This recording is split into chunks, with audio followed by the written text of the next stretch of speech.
জুলুম নির্যাতন অত্যাচার বেড়ে যাওয়ার কারণে, আর তোমাদের এই অত্যাচার স্বৈরাচারিতা বেড়ে যাওয়ার কারণে আল্লাহ পাক রব্বুল আলামিন আবাবিলের ভূমিকায় ছাত্রদেরকে অবতীর্ণ করে তোমাদেরকে পতনের অতল গহ্বরে ফেলে দিয়েছে। ঠিক না বেঠিক?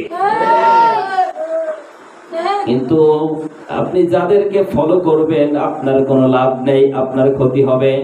একমাত্র রাসূলকে যদি ফলো করতে পারেন, অনুসরণ আর অনুকরণ করতে পারেন, তাহলে আল্লাহ তাআলা দুইটা পুরস্কার দিবে। কয়টা পুরস্কার? আরো জোরে বলেন, কয়টা পুরস্কার? কয়টা? দুইটা পুরস্কার দিবে। এক নম্বর, আল্লাহ তাআলা বলেন ইউহিব্বুকুমুল্লাহ, আমি আমার গোলামদেরকে ভালোবাসতে শুরু করব। সুবহানাল্লাহ। তাহলে নবীর অনুসরণ করলে, অনুকরণ করলে, ফলো করলে আল্লাহ তাআলা আমাদেরকে ভালোবাসবেন। নাম্বার 2, 2 নম্বর, ওয়ায়াগফির লাকুম যুনুবাকুম, জীবনের সমস্ত অপরাধকে ক্ষমা করে দেবেন। সুবহানাল্লাহ। তাহলে দুনিয়ায় কারোর অনুসরণ অনুকরণ করলে আল্লাহ তাআলা ক্ষমার ঘোষণা করেন নাই, ভালোবাসবেন এ কথাও বলেন নাই। আল্লাহ তাআলা বলেছেন আমার নবীর অনুসরণ অনুকরণ করতে পারলে আমি তোমাদেরকে ভালোবাসবো এবং তোমাদের জীবনের গুনাহ মাফ করে দেব। সুবহানাল্লাহ। কোন জায়গায় পারমিশন ছাড়া সিরাতুন নবী মাহফিল, কোরআনের মাহফিল করার সুযোগ তৈরি করে দিয়েছেন। এই জন্য সেই মহান রবের দরবারে হৃদয়টা উজাড় করে দিয়ে বলিষ্ঠ কণ্ঠে আমরা বলি আলহামদুলিল্লাহ।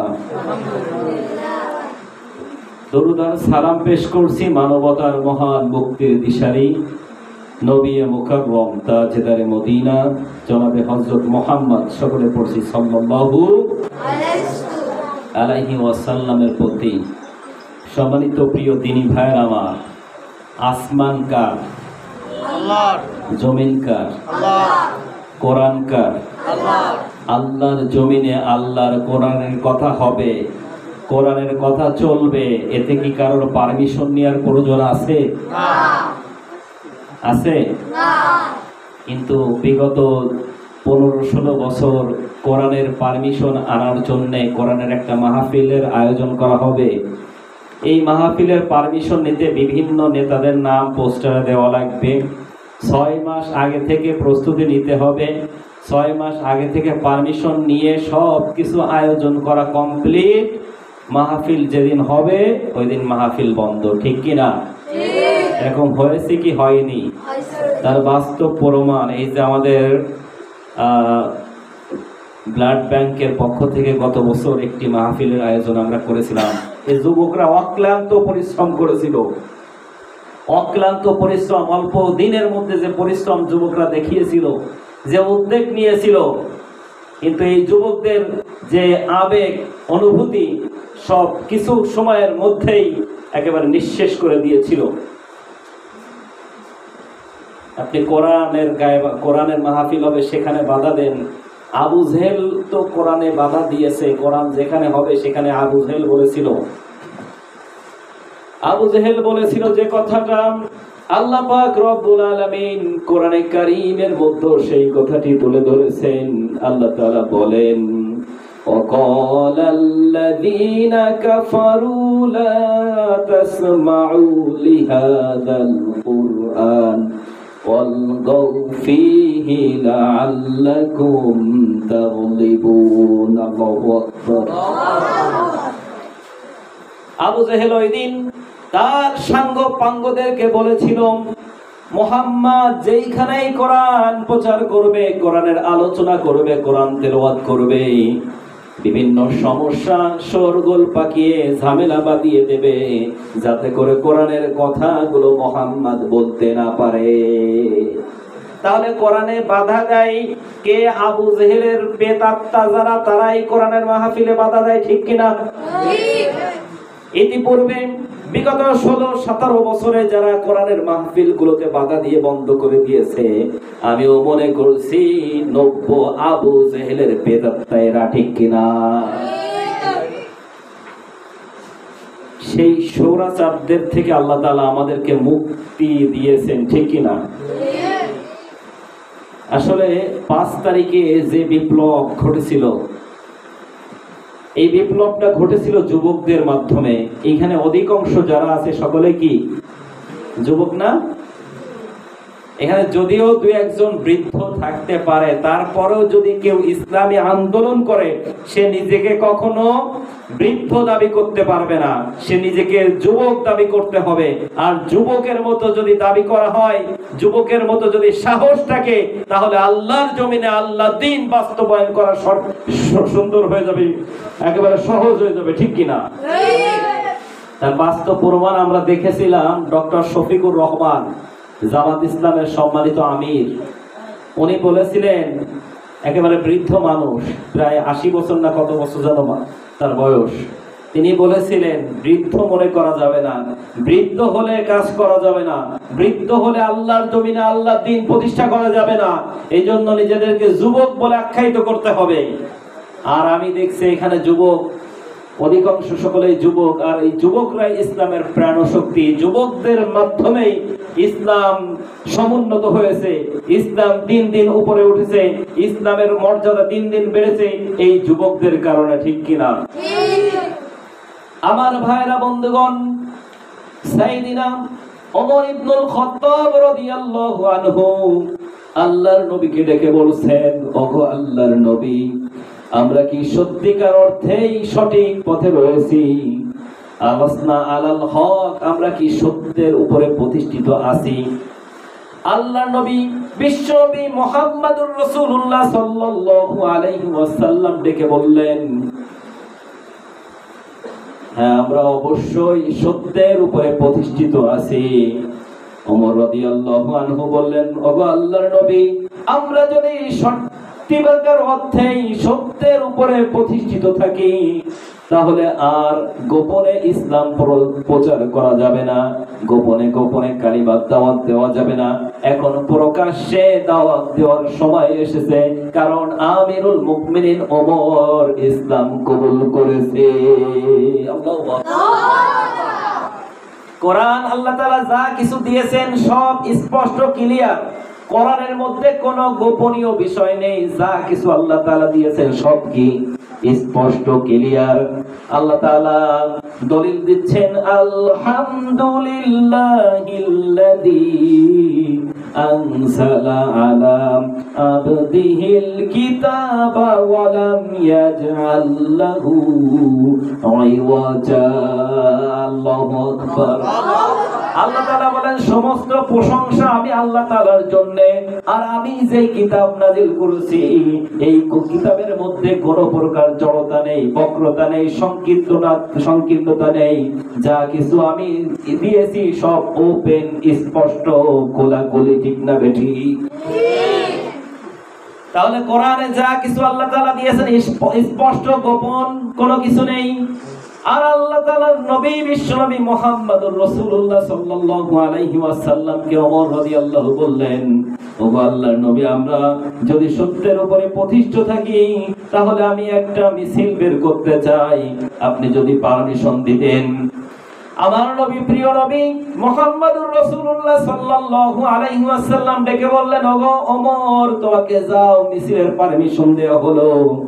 এই যে মিছিলটার যে দাবি করেছিল, অনুমতিটা নিয়েছিল সাইয়েদিনা ওমর রাদিয়াল্লাহু আনহু, তখন তার বয়স ছিল মাত্র 25 বছরের টকবগে যুবক। তাহলে যুবকদের দ্বারা ইসলামের বিপ্লব হয়েছে, ঠিক কিনা? এই মিছিল বের করার অনুমতি পাওয়ার পরে ওমর রাদিয়াল্লাহু আনহু মিছিল বের করলো। মিছিলের সামনে এক পাশে সাইয়েদিনা হামজা রাদিয়াল্লাহু আনহুকে রাখলেন, আর এক পাশে তিনি থাকলেন, আর মাঝ বরাবর রাখলেন আমাদের নবী, প্রিয় নবী মুহাম্মদুর রাসূলুল্লাহ। সকলেই যুবক। আবু জেহেলের বাড়ির দিকে, কাবার চত্বরের দিকে মিছিল নিয়ে বের করেছে, মিছিল নিয়ে বের হয়েছে। লিল্লাহে তাকবীর, আল্লাহু আকবার। আমরা মিছিলে গেলে বলি না নারায়ে তাকবীর, আল্লাহু আকবার। সাইয়েদিনা ওমর রাদিয়াল্লাহু আনহু বললেন, লিল্লাহে তাকবীর। সকলে বলল আল্লাহু আকবার। এতদিন এই যে 17টা বছর এত নির্যাতিত আমরা ছিলাম, নারায়ে তাকবীর, আল্লাহু আকবার এই স্লোগান দেব, এতেও বাধা এসেছে না আসেনি? বহুবার বহু আলেম নারায়ে তাকবীর আল্লাহু আকবার ওয়াকাব্বিরহু তাকবীরা, আল্লাহ বলেছেন আমি আল্লাহ তাআলার তাকবীর জপো। আর এই তাকবীর যখনই জপতে গিয়েছে, যারা সরিষার তেল মার্কা হুজুর, ঝাঁজ আলা হুজুর যারা, তারা জালেমের কারাগারে বন্দী হয়েছে। কিন্তু যারা পাম অয়েল মার্কা হুজুর দেদারসে মাহফিল করে গিয়েছে, কিন্তু কোন মাহফিলে বাধা নেই। কথা বলেন ঠিক কিনা? কত মানুষ মাহফিল করে, হাদিয়া তোহফা বেশ ভালোভাবেই নাই, শুধু পাম ছাড়া আর কোনো কিছু নাই। এরকম পাম মারা হুজুর বাংলাদেশে আছে না নেই? আছে। ফরিদউদ্দিন মাসউদ রাদিয়াল্লাহু আনহু বলবো নাই, নাউজুবিল্লাহ। ফরিদউদ্দিন মাসউদ এ লোকটা শাহবাগে আলেম ওলামাদেরকে ফাঁসির দাবি করেছিল, অথচ তাকে আরেক আল্লাহর ওলির সার্টিফিকেট দিচ্ছে। এ আল্লামা, এ ভালো একজন আবেদ, অত্যন্ত ভালো মানুষ। যে ব্যক্তি আলেমদের ফাঁসি চায়, সেই মানুষটাকে কখনো ভালো হতে পারে? জাতীয় মুনাফিক, ইসলামের লেবাস ধরে, ইসলামের পোশাক পরে, জুব্বা গায়ে দিয়ে, টুপি মাথায় পরে, দাড়ি রেখে আবার তল দিয়ে পিছন দিক থেকে ইসলামকে জবাই করেছে, ঠিক কিনা? কারণ আলেম হচ্ছে তিন প্রকার। কয় প্রকার? এক হচ্ছে ওলামায়ে দাওলা, আর দুই হচ্ছে ওলামায়ে উম্মাত, আর তিন নম্বরে ওলামায়ে মিল্লাত। ওলামায়ে দাওলা মানে রাষ্ট্রীয় আলেম, রাষ্ট্র থেকে তাকে পোষা হয়, পালা হয়, মাসে বেতন দেওয়া হয়। অর্থাৎ রাষ্ট্র যে কথাগুলো বলে তার পক্ষে এরা ফতোয়া বানায়, কোরআন হাদিসের সাথে এদের ফতোয়া মেলে না। মানে রাষ্ট্রের প্রধানমন্ত্রীকে বা উপরে যারা আছে তাদেরকে খুশি করার জন্য এরা ব্যক্তিগতভাবে ফতোয়া দিয়ে ওদের নাজায়েজ কাজগুলোকে জায়েজ করার ফতোয়া দেয়, ঠিক কিনা? এরাই হচ্ছে সেই রাষ্ট্রীয় আলেম। আর সেই রাষ্ট্রীয় আলেমের সাফাই গায়ে এক আল্লাহর ওলি। আমার ভাইরা বন্ধুগণ, ওমর রাদিয়াল্লাহু আনহু মিছিল নিয়ে যাচ্ছেন কাবার চত্বরের দিকে। এই মিছিলের আওয়াজে পুরো কাবার চত্বর প্রকম্পিত হয়ে গেল। হঠাৎ করে এই মিছিলের আওয়াজ আবু জাহেলের কানের মধ্যে পৌঁছে গেল। আবু জাহেল চিন্তা করলো, কার এত বড় সাহস হয়েছে, স্পর্ধা হয়েছে, আমার নির্বাচনী এলাকার মধ্যে আবার নতুন করে কে মিছিল বের করেছে। দেখো তো কার এত বড় স্পর্ধা হয়েছে, কার এত বড় সাহস হয়েছে। তার সাঙ্গপাঙ্গরা যখন ঘর থেকে বের হলো, বের হয়ে দেখে বিশাল বড় একটা মিছিল। আর এই মিছিলটাই ছিল ইসলামের প্রথম মিছিল। আল্লাহু আকবার। সাইয়েদিনা ওমর রাদিয়াল্লাহু আনহুকে দেখে সবাই হতবাক। যে ওমর এতদিন আমাদের সাথে কাজ করেছে, মুহাম্মদকে মেরে ফেলতে চেয়েছে, আর সেই ওমর পাল্টি খেয়ে মুহাম্মাদের দলে চলে গিয়েছে, সর্বনাশ। আবু জাহেলের সাঙ্গপাঙ্গগুলো ওই মিছিলটা ভেঙে দেওয়ার জন্য সর্বাত্মক চেষ্টা চালাচ্ছিল। 17টা বছরে অনেকেই দেখা গিয়েছে ইসলামপন্থী মানুষগুলো যখন কালিমার দাওয়াত নিয়ে, ইসলামের দাওয়াত নিয়ে বিভিন্ন মিছিল নিয়ে বের করেছে, পুলিশ নামক সন্ত্রাসীরা, পুলিশ নামক জালেমরা, স্বৈরাচারের দোসররা এই সমস্ত আলেম ওলামাদেরকে পিটিয়ে পিটিয়ে ময়দান থেকে আউট করে দিয়েছে, ঠিক না ঠিক? যখনই আবু জাহেলের সাঙ্গপাঙ্গরা এই মিছিলটাকে ভেঙে দেওয়ার জন্য বের হয়ে আসছিল, তখন এই আবু জেহেল দেখে বলেছিল, এই থাম, কোথায় যাও? দেখো না সামনে ওমর। শয়তান পর্যন্ত ওমরকে দেখলে ভয় পেত, এত পাওয়ারফুল শয়তান। ওমর রাদিয়াল্লাহু আনহু যে রাস্তা দিয়ে যেতেন, ওই রাস্তা দিয়ে শয়তান 40 দিন পর্যন্ত যেত না, এত ভয় করতো ওমরকে। আর সেখানে তোমরা ওমরের বিরুদ্ধে লড়তে যাও, পা ভেঙে গুঁড়া গুঁড়া করে পাউডার বানিয়ে প্যাকেট বানিয়ে পার্সেল করে পাঠিয়ে দেবে।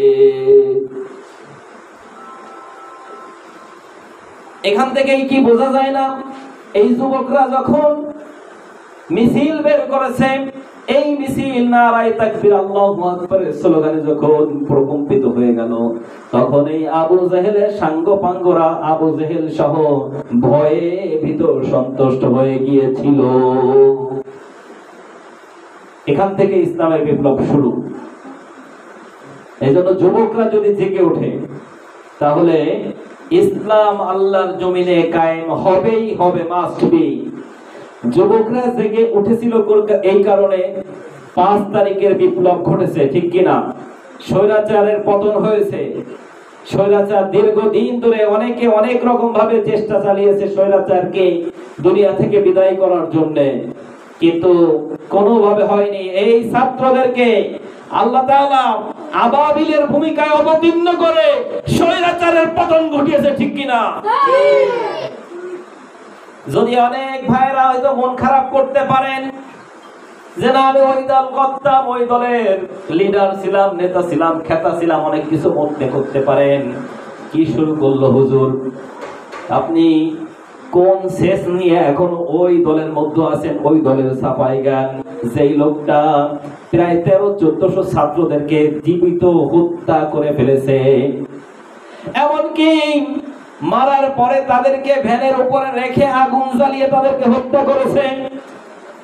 প্রায় 20,000 ছাত্রছাত্রী, কারোর চোখ নাই, কারোর কান নাই, কারোর পা নাই, এরকম পঙ্গু ল্যাংড়া খোড়া কানা হয়ে হসপিটালের বেডে এখনো শুয়ে আছে। ওই ছাত্রছাত্রীদের মধ্যে যদি আপনার ছেলে মেয়ে হতো, তাহলে আপনি কি করতেন? তারপরেও কি আপনি ওই স্বৈরাচারের দল করতেন? আমার ভাইয়েরা, বন্ধুগণ, আমার নেতা যদি এরকম স্বৈরাচার হয়, আমার নেতা যদি এরকম জালেম হয়, আমার নেতা যদি কাউকে অন্যায়ভাবে হত্যা করে, আমি আমার জীবন থাকতে ওই দলের ওই নেতার পিছনে আমি থাকতে পারি না, ওই নেতার সাফাই গাইতে পারি না, কারণ আমার ঈমান আছে, বিবেক আছে, কমন সেন্স আছে। আজকে যারা কমন সেন্স নেই, তারাই কিন্তু এরকম কথা বলে। এজন্য কমন সেন্সকে জাগ্রত করুন। দুনিয়া চিরস্থায়ী ভাবে থাকার জায়গা নয়। দুনিয়াতে আজ আছেন, কাল থাকবেন না, কিন্তু পরকালে একটা বোঝাপড়া আছে। দুনিয়ায় আপনি ক্ষমতা পাইলেই ওইটা আপনার জীবনের সফলতা নয়। আপনার জীবনে সফলতা আসবে আল্লাহ পাক রব্বুল আলামিন আপনাকে ওই কিয়ামতের কঠিন মুসিবতের সময় জাহান্নাম থেকে মুক্ত করে জান্নাতের টিকিট ধরিয়ে দিবে। তখন আপনার জীবন হয়ে যাবে সফল। আল্লাহ তাআলা বলেন, মান কানা ইউরিদুল আখিরাতি নাজিদ লাহু ফি হারসি ওয়া মান কানা ইউরিদু হারসাদ দুনিয়া নুতিহি মিনহা ওয়া মা লাহু ফিল আখিরাতি মিন নাসীব। আল্লাহু আকবার। সূরা সূরার 20 নম্বর আয়াতে আল্লাহ তাআলা বলেন, কেউ যদি আমি আল্লাহ তাআলার কাছে দুনিয়া কামনা করে, তার জন্য দুনিয়ার কিছু সম্পদ, কিছু আনন্দ উল্লাস আমি রেখে দিয়েছি, যা আখিরাতে তার জন্য আর কোনো বরাদ্দ থাকবে না। আর কেউ যদি আমি আল্লাহ তাআলার কাছে আখিরাত কামনা করে, দুনিয়ায় তাকে শান্তি দেব, আখিরাতে তাকে চিরস্থায়ী শান্তির সুব্যবস্থা করে দেব। আল্লাহু আকবার।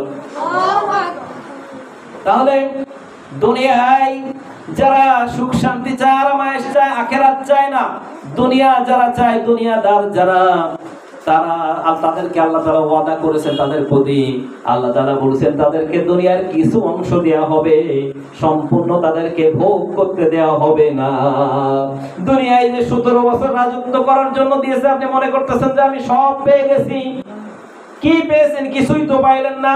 17 বছরে যা লুটপাট করে বিদেশে পাচার করে, বিদেশের ব্যাংকে 36,000 কোটি টাকা পাওয়া যায়, কিন্তু আপনি ভোগ করতে তো পারলেন না। আপনি তো এমন দরবেশ সালমান এফ রহমান, পুরো দাড়ি রেখে একেবারে বড় হুজুর সেজে বসেছিল।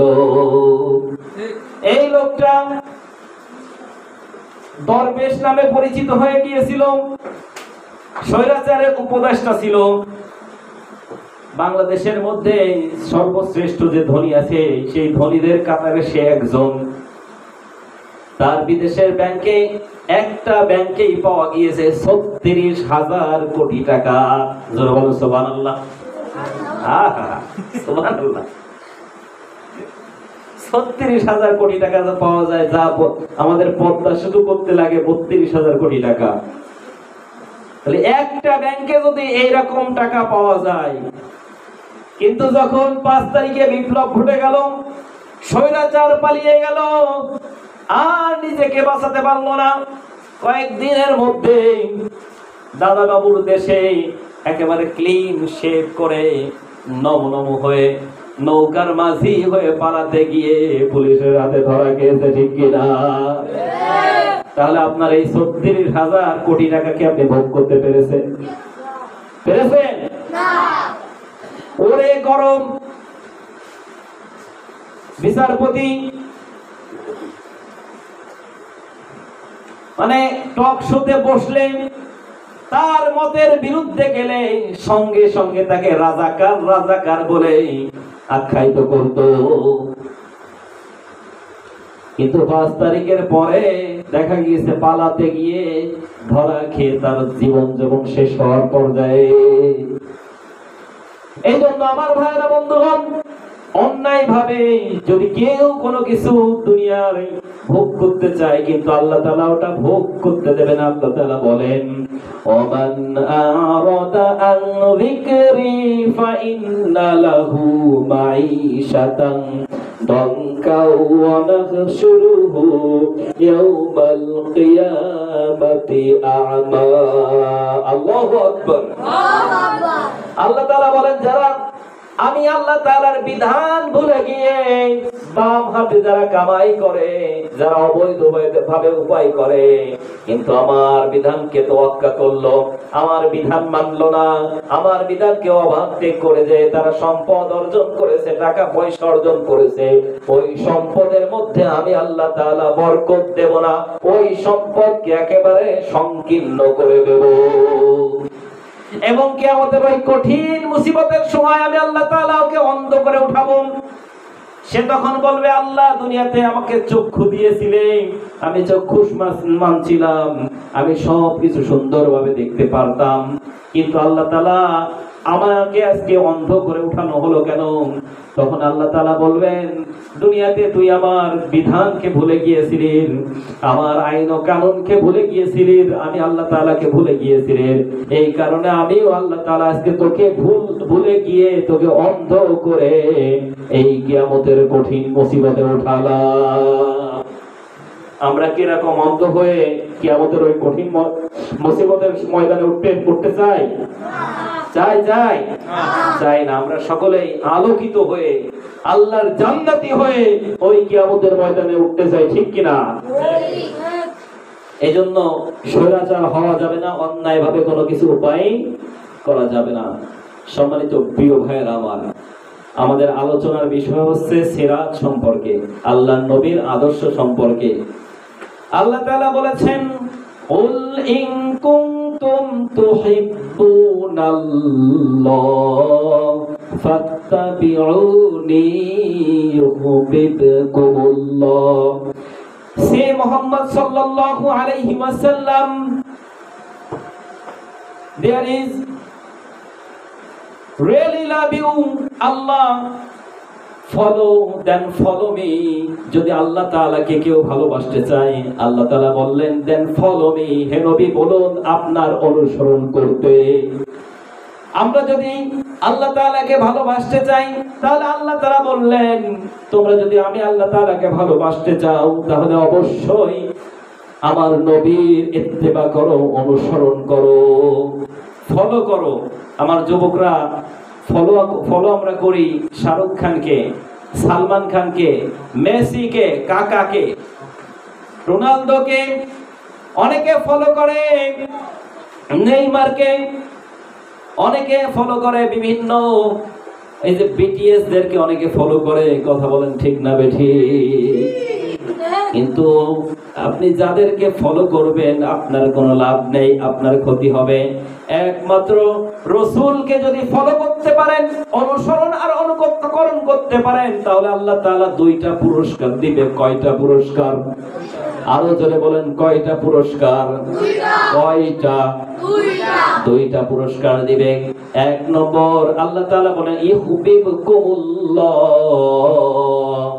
আমি আমার গোলামদেরকে ভালোবাসতে শুরু করব।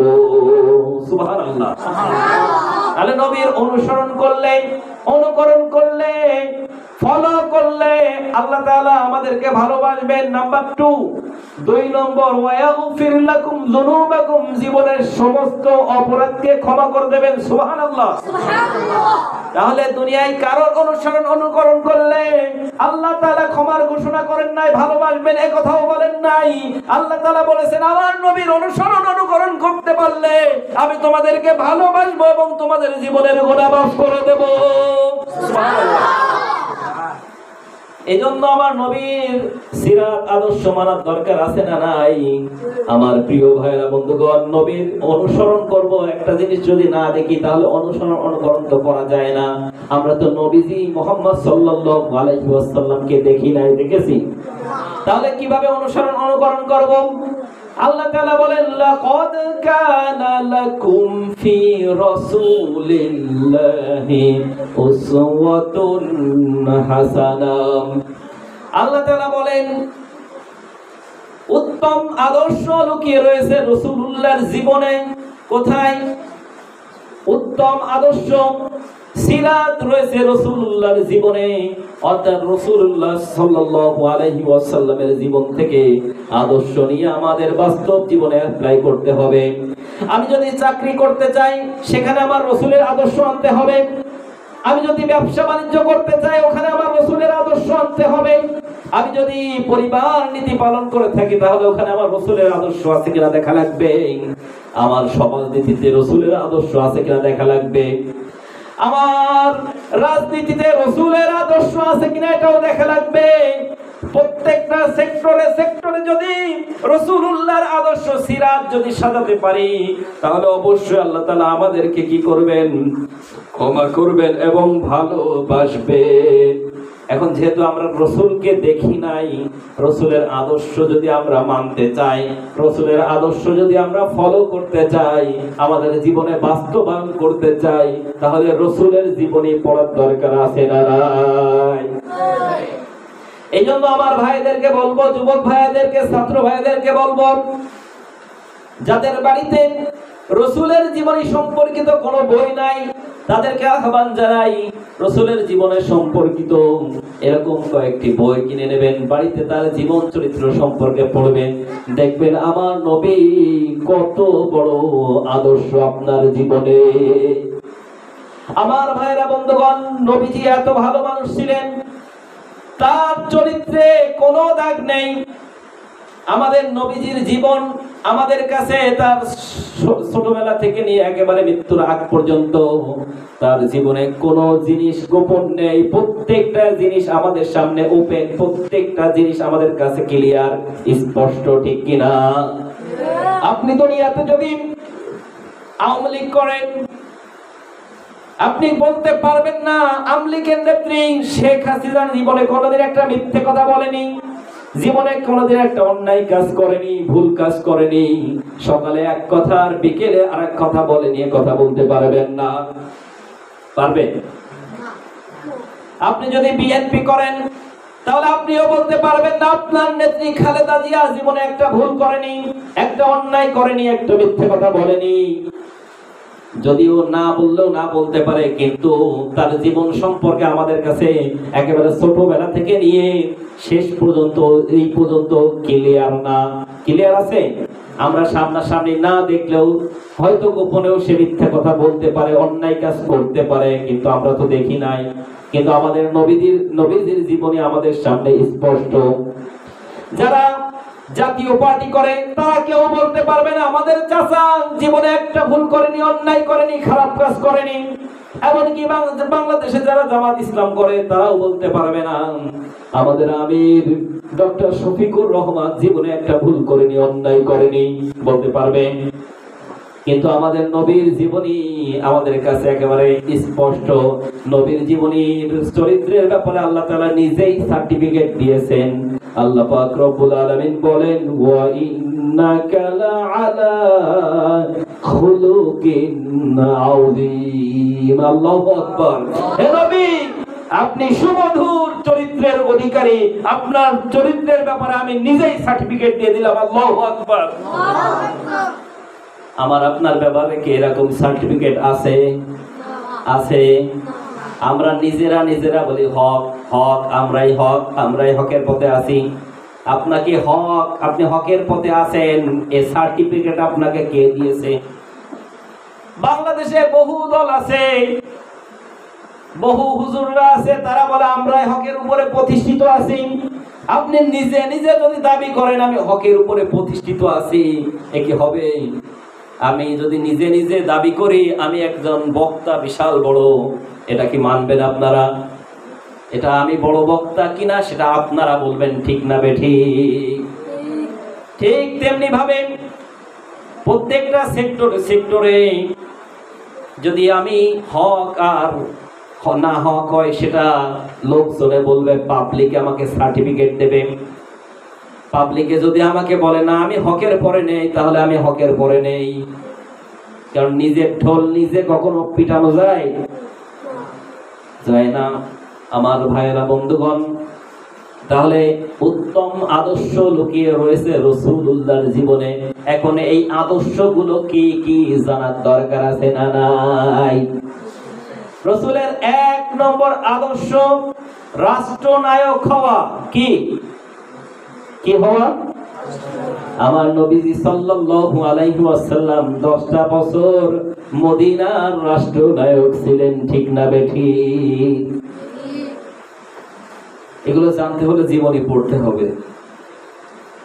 আমার ভাইরা, বন্ধুগণ, আমার নবীজি যখন হিজরতের রাতে মক্কা থেকে মদিনায় হিজরত করে যাচ্ছেন, কাঁদো কাঁদো ভাব নিয়ে, প্রতিমধ্যে আল্লাহ পাক রব্বুল আলামিন আমার নবীর কাছে ওহী পাঠালেন। নবীর কাছে ওহী পাঠালেন, এমন ওহী আল্লাহ তাআলা বললেন, হে নবী আপনি দোয়া করুন, অকুর রব্বি আদখিলনি মুদখালা সিদকিন ওয়া আখরিজনি মুখরাজা সিদকিন ওয়াজআলনি মিন লাদুনকা সুলতানান নাসীরা। আল্লাহু আকবার। সূরা বানী ইসরাঈলের 80 নম্বর আয়াত এটা। আল্লাহ তাআলা বলেন, হে নবী আপনি আমি আল্লাহ তাআলার কাছে দোয়া করুন। নবীজি দোয়া করছেন, আল্লাহ এইখান থেকে বের করে আপনি আমাকে একটা সন্তোষজনক জায়গায়, একটা শুভ জায়গায়, একটা ভালো জায়গা আমাকে নিয়ে যান। ওই জায়গাটা যদি আমার জন্য পারফেক্ট না হয়, ভালো না হয়, সন্তোষজনক শুভ না হয়, তাহলে আপনি ওখান থেকে আমাকে বের করুন এবং পরবর্তীতে সুলতানান নাসীরা, আমাকে রাষ্ট্রীয় ক্ষমতা দান করুন। সুবহানাল্লাহ। তাহলে রাষ্ট্রীয় ক্ষমতা চাওয়া, এটা আল্লাহ তাআলা আমার নবীকে নিজেই দোয়া করতে বলেছেন এবং নিজেই দোয়া শিখিয়ে দিয়েছেন। অর্থাৎ রাষ্ট্রীয় ক্ষমতা ঈমানদারদের চাওয়া ফরজে আইন, ঠিক কিনা? কিন্তু যখন বলা হয়, হুজুর যখন এই রাজনীতির কথা বলে, রাষ্ট্র জীবন পরিচালনার কথা বলে, তখন অনেক মনে করে ও হুজুর মানুষ, ও মসজিদে নামাজ পড়াবে, ও মসজিদে জিকির করে দিয়ে ফাটাই ফেলবে, ওর কাজ এটা, ও মিলাদ পড়ায় বেড়াবে আর হাদিয়া তোহফা নেবে, ওর কাজ হলো এটা। ও সংসদে যেতে চাই কেন যেতে চাই বোঝেন না? আল্লাহ তাআলা নিজেই যেতে বলেছেন এই কারণে, ঠিক না ঠিক? এই জন্য এই ভুল ধারণা থেকে বেরিয়ে আসতে হবে। যেহেতু নবীজি সাল্লাল্লাহু আলাইহি ওয়াসাল্লাম রাষ্ট্রনায়ক ছিলেন, আমাদেরকে রাষ্ট্রনায়ক হতে হবে, ঠিক না বেঠিক? আমরা যদি ক্ষমতায় যেতে পারি, আলেম ওলামা যদি ক্ষমতায় যেতে পারে, তাহলে ওইখানে কখনো দুর্নীতি হবে না। আমরা দেখেছি দুদকের মধ্যে বসে আছে সব দুর্নীতিবাজ, প্রত্যেকটা সেক্টরে দুর্নীতিবাজ। এমনকি পুলিশ যেখানে জনগণের সেবক হবে, সেখানে সেবা না দিয়ে তারা সাধারণ জনগণের উপরে জুলুম পর্যন্ত করেছে, ঘুষ চালু করে দিয়েছে। চাকরি নিতে গেলে 7 লাখ, 10 লাখ, 15 লাখ, 20 লাখ টাকা ঘুষ দিয়ে তারপরে চাকরি নিয়ে লেগেছে, ঠিক না বেঠিক? কারণ এখানে যোগ্য লোক নেই, আলেম নেই। কারণ আলেমের তো কোরআন হাদিস পড়াশোনা আছে, আল্লাহর প্রতি তো তার ভয় আছে, কবরে যাওয়া লাগবে, পরকালে ওঠা লাগবে, তো এই ভয় তো অন্তত আছে। কিন্তু এই জন্য ও কখনো দুর্নীতি করতে পারে না। এই যে গতদিন শুনছিলাম, এই যে বাংলাদেশ স্বাধীন হয়েছে প্রায় 53 বছর, 53 বছরে বিভিন্ন মানুষ ক্ষমতার আসনে বসেছে। আওয়ামী লীগ বসেছে, বিএনপি বসেছে, এরপরে জাতীয় পার্টিও বসেছে, কিন্তু কোন নেতা একেবারে রিফ্রেশ ভাবে বের হয়নি, প্রত্যেকটা দুর্নীতিবাজ হয়ে বের হয়েছে। কিন্তু এই সময়ের মধ্যে 53 বছরের মধ্যে বাংলাদেশ জামাত ইসলামের 2 জন নেতা, তারা সংসদ সদস্য হয়েছিল, মন্ত্রী হয়েছিল, তাদের জীবনে একেবারে আয়না চালক দিয়ে, পার্টি চালক দিয়ে কোন একটা দুর্নীতি পর্যন্ত বের করতে পারে নাই। অথচ সেই মানুষগুলোকে বিনা অপরাধে, বিনা কারণে অন্যায় ভাবে ফাঁসি দিয়েছে, ঠিক না বেঠিক? জুলুম, নির্যাতন, অত্যাচার বেড়ে যাওয়ার কারণে, আর তোমাদের এই অত্যাচার স্বৈরাচারিতা বেড়ে যাওয়ার কারণে আল্লাহ পাক রব্বুল আলামিন আওয়ামিলের ভূমিকায় ছাত্রদেরকে অবতীর্ণ করে তোমাদেরকে পতনের অতল গহ্বরে ফেলে দিয়েছে, ঠিক না বেঠিক? আল্লাহ তাআলা ধরে না, ধরলে আর ছাড়ে না। ইন্না বাতশা রাব্বিকা লাশাদীদ। আল্লাহ তাআলা বলেন আমি ধরি না। ইন্নাহু হুয়া ইউবদি ওয়া ইউঈদ, ধরলে তাকে আর ছাড়ে না। জালেমদের দৃষ্টান্ত হলো এরকম একটা ঘুড়ির ন্যায়। ঘুড়ি যখন বাচ্চারা উড়ায়, ঘুড়িটা যখন আকাশের চূড়ায় উঠে যায়, তখন ওই ঘুড়িটা আরো দুলতে থাকে, একবার ডান দিকে যায়, একবার বাম দিকে যায়, ঠিক না বেঠিক? তখন ওই ঘুড়ির মালিক শুধু ছাড়তে থাকে, তখন ওই ঘুড়িটা আরো উপরে উঠতে থাকে, একেবারে আকাশের মধ্যে যখন উঠে যায়, তখন ওই ঘুড়িটা একবার ডান দিকে যায় আর একবার বাম দিকে যায়, মনে করে আমি সবার উপরে উঠে গিয়েছি, এখান থেকে আমাকে আর কেউ নামাতে পারবে। অথচ ঘুড়ির মালিক একজন আছে না নাই? বিকেল হলে, সন্ধ্যা হলে ঘুড়ির মালিক সূত্র গুছিয়ে আবার কিন্তু ওই ঘুড়িকে নিচে নামিয়ে নিয়ে আসে। ঠিক অনেকে মনে করেছিল 15 বছর ধরে আমরা ক্ষমতায় আছি, আবার 5 বছর পেলাম। এত অহংকার করেছিল, মনে করেছিল যে 41 সালের আগে আমাদেরকে আর কেউ নামাতে পারবে না। 41 সাল পর্যন্ত ফুটে রেখেছিল যে 41 সাল পর্যন্ত যেভাবে থাকা লাগে থাকবো, কোনো অসুবিধা নাই। বাংলাদেশের সকল মানুষ যদি মেরে ফেলতে হয়, তারপরেও আমরা ক্ষমতায় টিকে থাকবো, এরকম চিন্তা চেতনা হয়েছিল না? পিলখানায় কত অফিসারদেরকে মেরে ফেললো, হেফাজতে ইসলামের আন্দোলনের শাপলা চত্বরে বহু আলেম ওলামাদেরকে মেরে ফেললো। এই 24-এর কোটা আন্দোলন, বৈষম্য বিরোধী আন্দোলনের ছাত্রদেরকে দুনিয়া থেকে বিদায় করে দিল। মনে করেছিল যে এদেরকে যদি বিদায় করে দিতে পারি, আগামী 50 বছর আমার বিরুদ্ধে কেউ দাঁড়াতে পারবে না। কিন্তু আল্লাহ তাআলা একজন আছেন, এ কথা তারা ভুলে গিয়েছিল।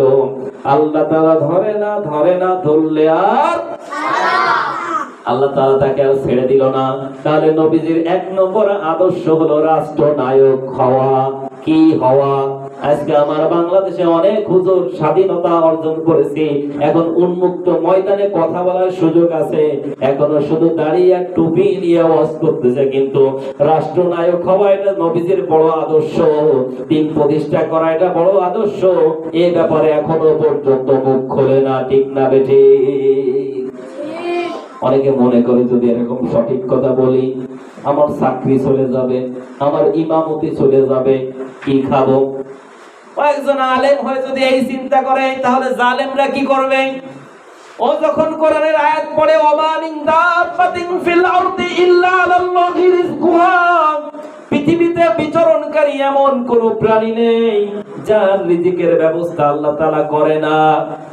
যারা কুকুর, এরা কি ইনকাম করে, উপার্জন করে? এরা কি না খেয়ে থাকে? এদের খাবারের ব্যবস্থা, রিজিকের ব্যবস্থা করেন একজন, যিনি তিনি কে? আল্লাহ। আমরাও যদি কিছু না করি, আমাদের যদি ইমামতি না থাকে, আমাদেরকে খাবার হবে না? হবে না? একজন আছেন যিনি তিনি কে? রিজিকের ফয়সালার নাম দিয়েছে রাজ্জাক। আমি সর্বশ্রেষ্ঠ রিজিক দাতা। ইন্নাল্লাহা হুয়ার রাজ্জাকু যুল কুওয়াতিল মাতিন। রিজিক না থাকলে রিজিকের ফয়সালা আমি করে দেব। ওয়া ইয়াত্তাকিল্লাহা ইয়াজআল লাহু মাখরাজা ওয়া ইয়ারযুকহু মিন হাইসু লা ইয়াহতাসিব। আল্লাহ তাআলা বলেন, তোমরা তাকওয়া অবলম্বন করো, আমি আল্লাহর প্রতি ভয় করো, এমন জায়গা থেকে তোমাদের রিজিকের ব্যবস্থা করব যা তোমাদের কল্পনাও ছিল না। আল্লাহ তাআলা অন্য আয়াতে বলেন, ওয়ালাউ আন্না আহলাল কুরা আমানু ওয়াত্তাকাউ লাফাতাহনা আলাইহিম বারাকাতিম মিনাস সামাই ওয়াল আরদ। কেউ যদি আমি আল্লাহ তাআলার পরে ঈমান আনে এবং আমি আল্লাহ তাআলাকে ভয় করে, তাহলে তাদের জন্য আমি আসমান আর জমিনের মধ্যে যত বরকতের দরজা আছে সমস্ত বরকতের দরজা খুলে দেব। সুবহানাল্লাহ। তাহলে দুনিয়াতে আমরা ঈমান আনবো কার উপরে? কার উপরে? ভয় করব কাকে? কমিটির কাউকে ভয় করলে হবে? ভয় করব একজন, যিনি তিনি কে? ভয় করব কাকে? নবীজির এক নম্বর আদর্শ হলো রাষ্ট্রনায়ক হওয়া, রাষ্ট্রে ইসলামকে প্রতিষ্ঠিত করা। আমরা এতদিন দেখেছি চাচা দেশটা চালিয়েছে এরশাদ, এরপরে আমাদের আব্বাজান, আমরা যাকে এতদিন বঙ্গবন্ধু উপাধি দিয়েছি, জাতির পিতা বঙ্গবন্ধু নাকি ইব্রাহিম আলাইহিস সালাম। আল্লাহ তাআলা বলেছেন, মিল্লাতা আবিকুম ইব্রাহিম হুয়া সাম্মাকুমুল মুসলিমিন। আল্লাহ তাআলা বলেন, জাতির পিতা আমি তোমাদের জন্য মনোনীত করলাম ইব্রাহিম আলাইহিস সালামকে, কারণ তিনি তোমাদের নাম রেখেছে মুসলমান। অথচ আমার বাংলাদেশের জাতির পিতা বঙ্গবন্ধু শেখ মুজিব। কথা বলেন ঠিক না বেঠিক? আমার ভাইরা বন্ধুগণ, এই লোকটাও দেশটা পরিচালনা করেছে। আমাদের আপা এই যে দীর্ঘ 17টা বছর যিনি তিনি পরিচালনা করলেন, আমাদের ভাবি খালেদা জিয়াও তিনিও দেশ পরিচালনা করেছেন, কিন্তু রাষ্ট্রের মধ্যে ইসলাম কখনো কায়েম হয় নাই, পার্লামেন্ট কখনো কোরআন দিয়ে পরিচালিত হয় নাই। আল্লাহর জমিন, আল্লাহর আসমান, আল্লাহর দেওয়া পৃথিবীর মধ্যে যদি আল্লাহর আইন বাস্তবায়ন না হয়, তাহলে আর কোথায় হবে? এজন্য আমরা এতদিন 53টা বছর আল্লাহর দেওয়া কোরআনের রাজনীতি দেখি নাই, আল্লাহর দেওয়া কোরআন সংবিধান হিসেবে আমাদের রাষ্ট্রে দেখি নাই। এইজন্য আমরা সকলেই দেখতে চাই আগামীর পার্লামেন্ট কোরআনের পার্লামেন্ট, ঠিক কিনা? আগামীর বাংলাদেশ কোরআনের বাংলাদেশ, ঠিক কিনা? আমরা আগামীর বাংলাদেশ কোরআনের বাংলাদেশ, ইসলামের বাংলাদেশ দেখতে চাই। কারা কারা দুই হাত তুলে আল্লাহ তাআলাকে দেখাই, লিল্লাহি তাকবীর।